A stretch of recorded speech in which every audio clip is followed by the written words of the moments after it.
Welcome to My Dress Up Darling in a nutshell. Episode 1 starts off with your typical painful childhood memory to start our character's trauma off just right. Wakana Gojo is your average, everyday high school boy protagonist in an anime that only cares about the female lead. Black, nondescript hair, average frame, and school uniform worn to regulation, but don't worry, they gave him a beauty mark just below his right eye so you make sure that you can tell him apart from all the other boys. Raised by his grandfather in a Hina doll shop, Gojo had a love of dolls from an early age, only to be verbally abused by this girl, who has the exact opposite hair color as the main female character of the show. Wonder if that will pan out to be relevant later on. Anyway, this girl yells at Gojo with an unnecessary amount of vitriol for liking dolls, even saying she hates him. Yes, that's the trauma stew brought to a pitch-perfect boil. Now in the present day, Gojo wakes from his dream that was also a memory to say hi to his disembodied Hina doll head in the corner of his room. Really simps over it. Squeal and all. Cue chatter from random girl side characters and cue physical violence from this random boy side character who wasn't at the correct angle to see Gojo's beauty mark, so he couldn't tell that he was the protagonist.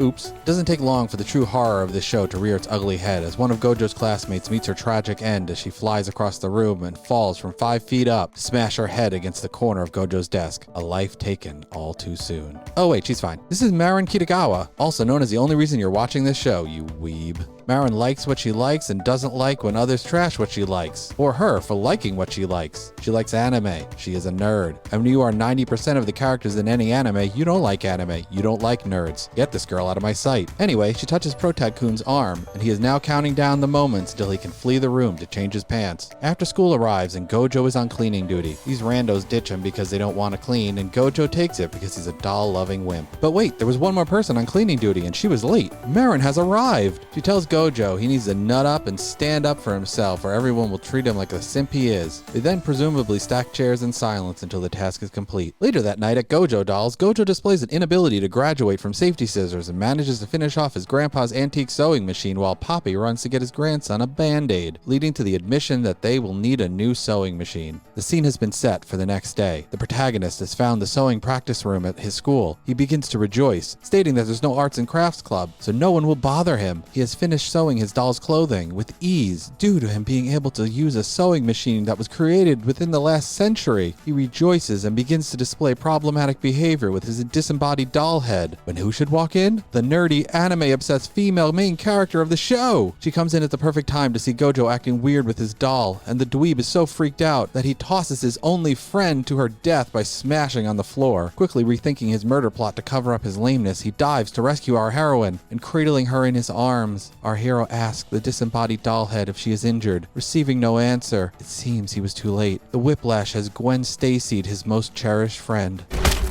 Shocked by his violent, murderous nature, Marin makes this face. Gojo in turn makes this face. Then it turns out that Marin was only shocked at Gojo's ability to sew, a skill she can and will happily exploit. Turns out this girl is the low-down, dirtiest anime nerd of them all, a cosplayer. She demonstrates this by stripping down to her undergarments in the classroom to show off her shoddy costume. No time for modesty when we have fandoms to emulate, and she wants Gojo's help making her costumes. When Marin asks if Gojo is down to put some clothes on her, he realizes that maybe having a hot female friend would be better than having a now-deceased disembodied doll head for company, and agrees to become her costume designer. Hope you found this fun and informative. Catch you in episode 2.